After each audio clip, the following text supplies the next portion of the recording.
지난주에 우리는 요한복음 4장 23절과 24절을 본문으로 참된 예배자가 됩시다 라는 제목으로 은혜를 나누었습니다. 하나님은 영이시요 영이신 하나님께 드려야 할 참된 예배는 영과 진리로 드리는 예배이다. 그리고 하나님은 영과 진리로 예배하는 자들을 찾으신다라는 말씀을 통해서 예배를 우리 삶의 최우선순위에 두고 예배를 목숨처럼 생명처럼 여기는 그런 참된 예배자가 됩시다 라고 말씀을 드렸었습니다. 그런데 보통 사람들은 예배라고 하면 이렇게 생각합니다. 어떤 지정된 공간, 예배당을 말하겠죠? 그런 지정된 공간에 함께 모여서 절대자이신 하나님께 올려드리는 의식적인 행위라고 생각하는 경향이 강합니다. 그런데 사실 그 표현이 잘못된 것은 아닙니다. 예배의 일면을 소개하고 일면을 설명하는 좋은 설명이기도 합니다. 그리고 보통 사람들이 또 예배를 드린다는 것을 어떻게 생각하냐면 그런 종교적인 의식에 참여하는 것으로 생각합니다. 그러나 사실 예배에 대한 이런 생각은 자칫 예배를 하나의 종교적인 의식으로만 전락시켜 버릴 수 있습니다. 그래서 주일 예배만 잘 드리면 된다는 잘못된 생각에 빠질 수 있게 만듭니다. 주일 예배를 거룩하게 잘 드리는 거 중요하죠. 근데 예배는 그것이 다가 아닙니다.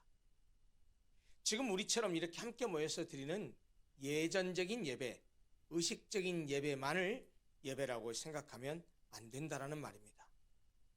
예배 드리는 공간도 마찬가지입니다. 예배당에 국한시켜서는 안 됩니다. 예배 드리는 곳, 예배 드리는 공간은 온 세상입니다.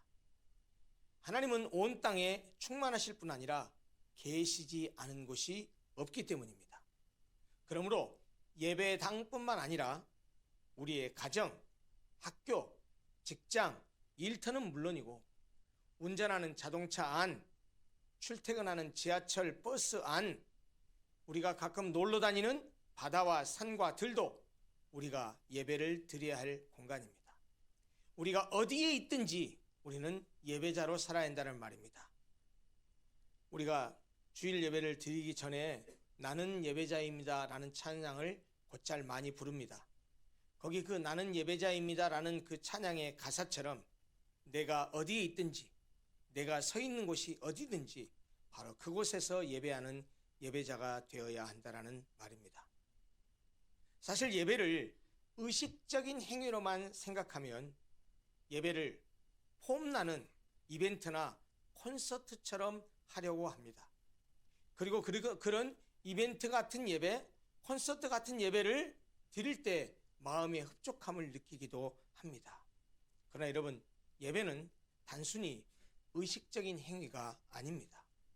예배는 하나님과 지속적인 관계를 맺는 삶입니다. 구원받은 사람의 삶 자체가 곧 예배라는 말입니다. 그런데 사람들이 이렇게 주일날 드리는 공중 예배 시간에만 하나님 앞에 거룩하게 행동하고 일주일간의 삶 속에서는 하나님과 관계없이 세상 사람들과 똑같이 살아간다면 주일에 드린 공중 예배가 아무리 감동적인 의식이었다 할지라도 그것은 하나님을 역겹게 하는 이중적인 종교 행위일 뿐입니다. 예배를 잘 차려진 종교적인 의식을 치르는 것으로 오해하면 안 된다는 말입니다. 하나님은요, 잘 차려진 제사상을 찾는 귀신이 아닙니다. 잘 차려진 예배의 형식을 받으시는 그런 분이 아닙니다. 하나님은 그의 백성들이 일상의 삶을 통하여 예배하는 것을 기쁘게 받으시는 분입니다. 따라서 예전을 갖춘 공중 예배와 우리가 일상에서 드리는 삶의 예배가 반드시 병행되어야 되고 그 두 가지 모두를 우리가 드리는 예배로 인식해야 됩니다. 주일에 드리는 공중 예배와 지금 예배 말입니다. 그리고 일주일 동안의 삶의 예배가 합쳐져야 진정한 예배가 된다는 말입니다. 그래서 오늘은 지난주에는 공중예배, 회중예배에 대한, 주일예배에 대한 말씀이었다고 한다면 오늘은 바로 그 삶의 예배에 대해서 말씀을 드리려고 합니다.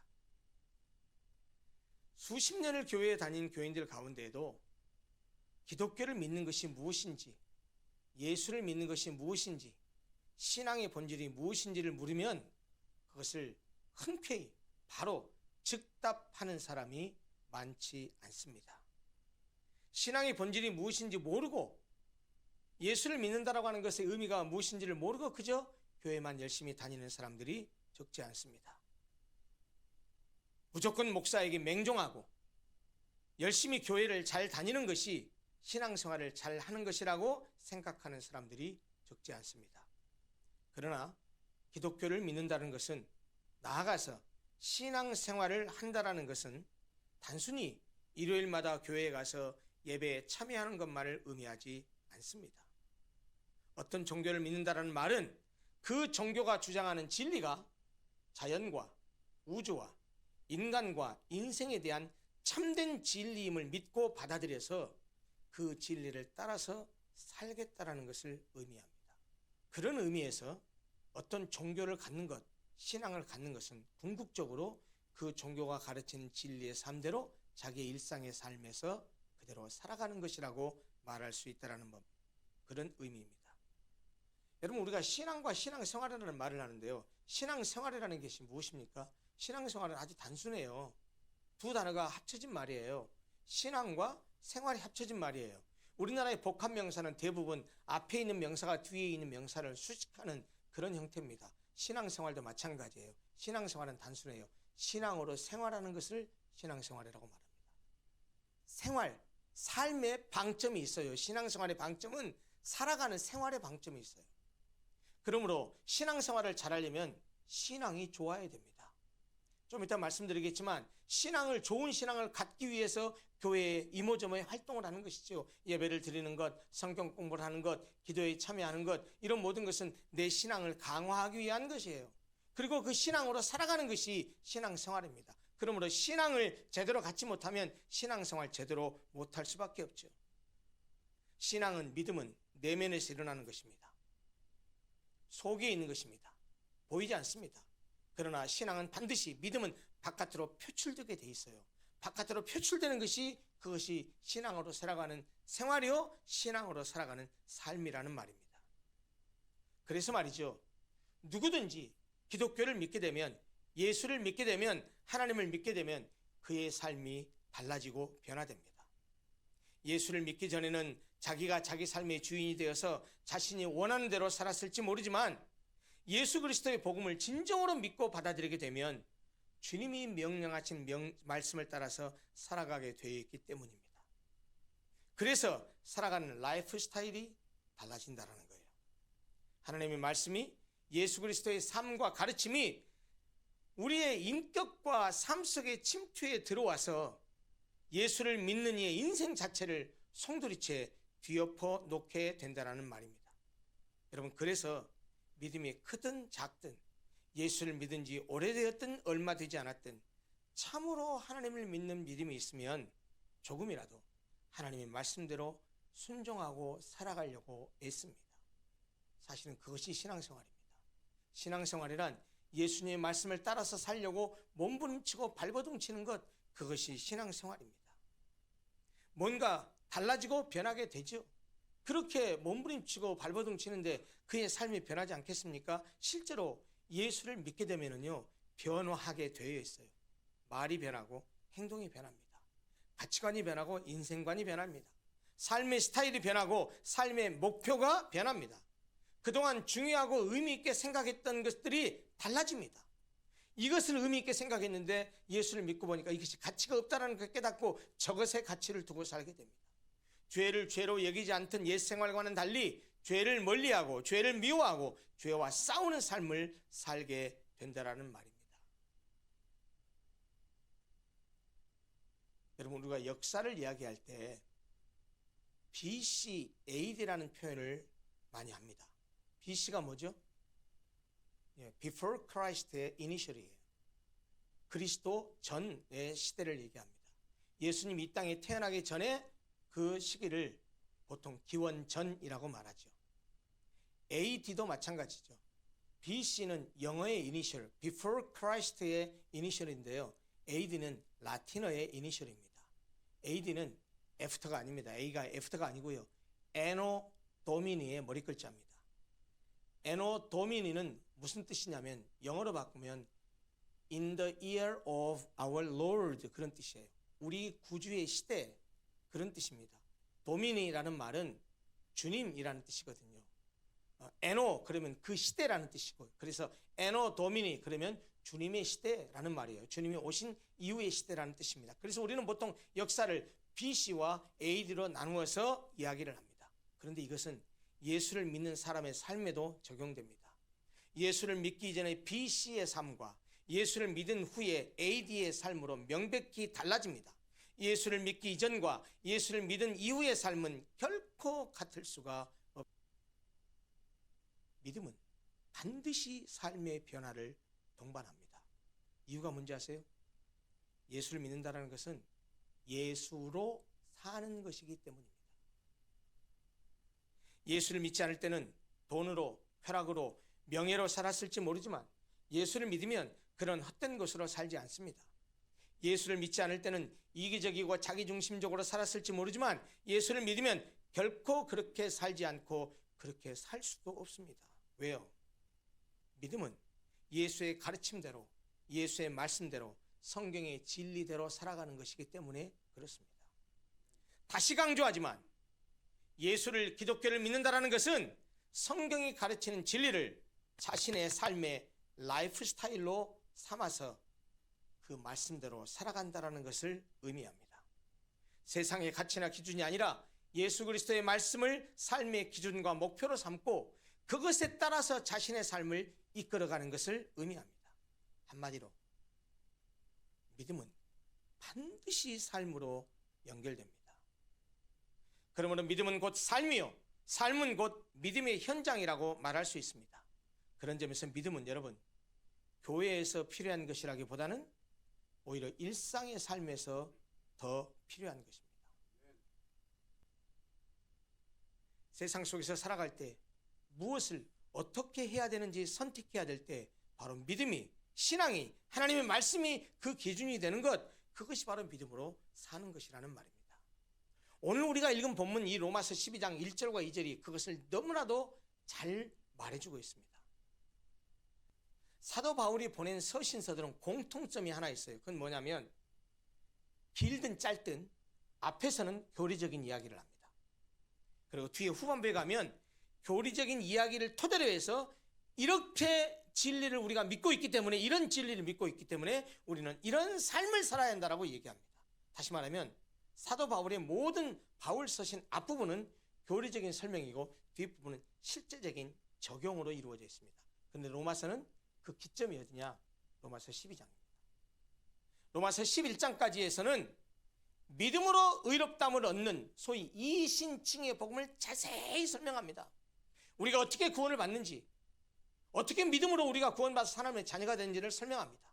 그리고 로마서 12장부터 마지막 16장까지는 그런 믿음을 가진 사람들이니까 이렇게 살아야 한다라고 삶의 원리를 제시합니다. 오늘 그 본문의 첫 번째가 우리가 읽은 본문이에요. 바울은 방금도 말씀드렸지만 믿음으로 의롭다함을 얻는 이신칭의 복음을 11장까지 얘기하고 나서 12장은 이신칭의 진리로 구원받은 성도들이 어떻게 살아야 되는지 실제적인 삶을 다룹니다. 그래서 12장의 서두 첫 번째 단어가 뭔가 보십시오. 오늘 본문 읽었던 12장의 첫 번째 단어가 뭐죠? 그러므로 라는 인과관계를 나타내는 접속 부사입니다. 11장까지가 원인이라고 한다면 12장은 결과라는 거예요. 믿음으로 의롭다함을 받았으니까 그러므로 이래야 된다라는 얘기를 지금 시작하고 있는 거예요. 믿음으로 의롭다함을 받았기 때문에 이래야 된다라는 겁니다. 그런데 오늘 본문 12장 1절을 보니까 구약시대의 제사 개념을 끌어들여와서 삶으로 나타나야 될 우리의 믿음을 영적인 예배라고 말씀하고 있어요. 너희 몸을 하나님이 기뻐하시는 거룩한 산 제물로 드리라고 합니다. 이것이 바로 너희가 드릴 영적 예배라고 말씀하십니다. 여러분, 산 제물이란 말이 뭐예요? 살아있는 희생 제물이란 뜻이거든요. 이것은 구약 시대의 제사 제도에서 사용되는 용어예요. 제물이라고 하는 것은 구약 시대의 제사법에서 나오는 용어라는 말이에요. 구약 시대의 제사가 왜 필요했습니까? 하나님의 백성들이 하나님 앞에 죄를 지었을 때 그 죄의 문제를 해결하고 하나님께 나아가기 위해서 하나님께서 제정하신 법이에요. 그게 제사예요. 제사에는 반드시 뭐가 필요해요? 제물이 필요해요. 근데 그 제물의 대표적인 제물이 어떤 거죠? 양, 염소, 송아지, 비둘기 이런 짐승이에요. 죄는 내가 지었어요. 죄는 내가 지었는데 그 죄 지은 나를 대신해서 하나님께 희생이 되는 것은 그 제물이에요. 그래서 제물은요 반드시 죽임을 당해요. 그건 뭘 의미하느냐? 죄의 삭슨 사망이요 죄 지은 네가 이렇게 죽어야 되는데 너 대신 이 제물이 대신 죽는 것이라는 사실을 알려주시는 거예요. 물론 이런 제사의식은 예수님께서 십자가에서 자신의 몸을 희생제물로 삼아서 영원하고 완전한 제사를 단번에 드리신 이후에는 더 이상 드릴 필요가 없어졌습니다. 이제는 누구나 완전한 제사를 드리신 예수 그리스도의 피를 힘입어서 담대히 하나님께 나아갈 수 있게 되었습니다. 그래서 저와 여러분들이 오늘 또 이렇게 하나님 앞에 죄인임에도 불구하고 하나님께 예배드릴 수 있는 거예요. 왜요? 우리의 죄가 예수 그리스도 십자가의 피로 다 씻겨졌기 때문입니다. 그렇게 구약시대의 제사의식을 보면 제물은 반드시 죽여야 합니다. 그런데 바울은 우리에게 뭐라고 말해요? 우리의 몸을 산제물로 드리라고 합니다. 제물이 살아있을 수 없거든요. 구약시대 제물은 다 죽어야 돼요. 그런데 우리에게는 우리 몸을 산 제물로 드리라고 말합니다. 그러니까 사실 우리의 몸이 제물이 되는 건데 단순히 이 고깃덩어리 몸을 얘기하는 것이 아니고 우리의 전 인격, 우리의 삶의 모든 것, 그것을 살아있는 제물로 드리라는 거예요. 여러분, 만약 우리가 죽어버리면 살 수 없잖아요. 우리가 살아가잖아요. 근데 그 삶 자체를 제물로 드리라는 거예요. 그 말은 무슨 말이냐? 네 인생이, 네 삶 자체가, 네 생활 자체가 제물이 돼야 된다라는 말씀을 지금 하고 있는 거예요. 그것이 우리가 드려야 될 영적인 예배라고 말씀하십니다. 이 말은요, 우리가 드리는 예배와 우리가 살아가는 삶이 결코 분리될 수 없다는 사실을 가르쳐 줍니다. 삶 따로 예배 따로가 아니라 삶이 곧 예배라는 것입니다. 우리의 예배는 지금 우리가 드리고 있는 이런 의식적이고 예전적인 예배로 끝나는 것이 아니라 삶 속에서 계속 되어야 합니다. 우리의 삶은 그 자체가 하나님을 예배하는 행위가 되어야 된다는 말입니다. 다시 강조합니다.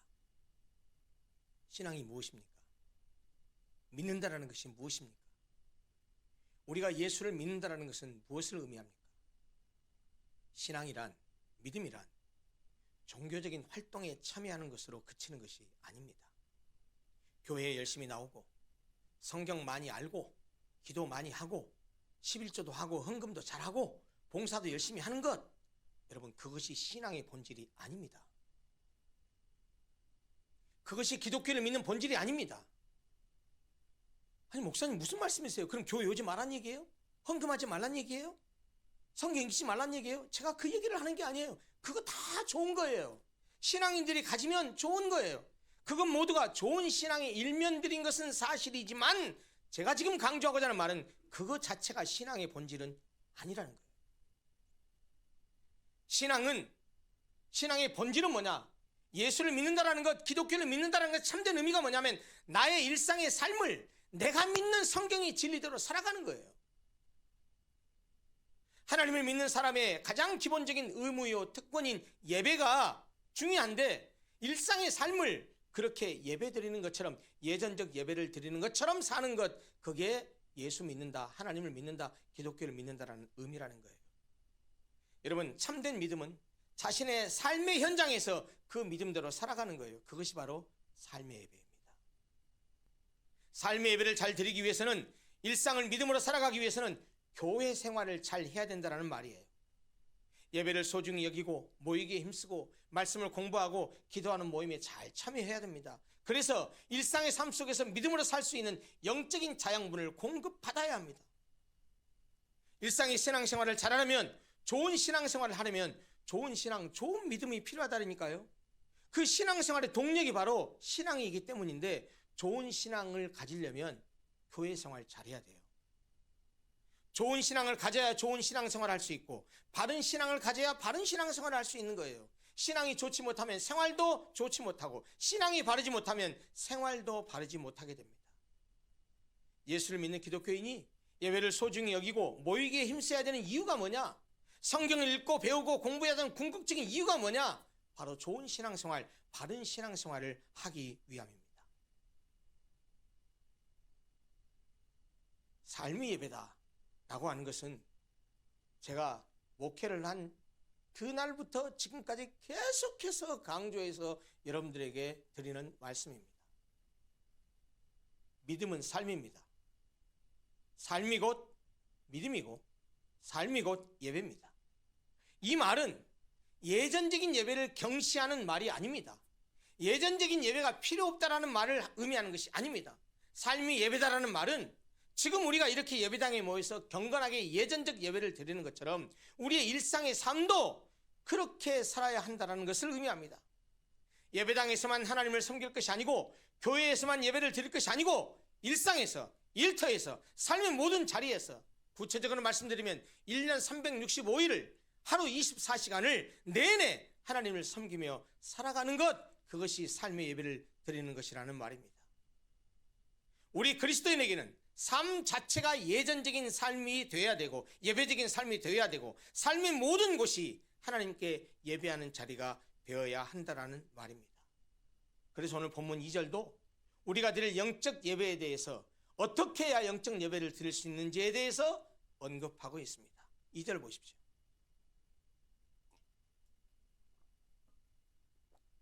너희는 이 세대를 본받지 말고 오직 마음을 새롭게 함으로 변화를 받아 하나님의 선하시고 기뻐하시고 온전하신 뜻이 무엇인지 분별하도록 하라라고 말합니다. 본받지 말아라, 변화받아라, 분별하라는 겁니다. 우리의 삶을 하나님께 온전히 드리는 삶의 예배자가 되기 위해서는 정말 우리가 살아가는 이 세대의 풍습을 따라가서는 안 됩니다. 본받아서는 안 됩니다. 하나님을 거스르는 이 악한 세대를 따라서는 안 됩니다. 하나님의 자비하심으로 구원을 받은 자들은 세상 속에 살아가지만 세상을 따라가거나 세상을 본받아서는 안 됩니다. 세상의 가치관이 우리 안에 들어오는 것을 허용해서는 안 된다는 말이에요. 또 우리가 우리의 삶을 하나님께 온전히 드리는 삶의 예배자가 되기 위해서는 마음을 새롭게 하여서 변화를 받아야 됩니다. 우리가 마음을 새롭게 할 때 하나님께서 우리의 마음에 변화를 일으키십니다.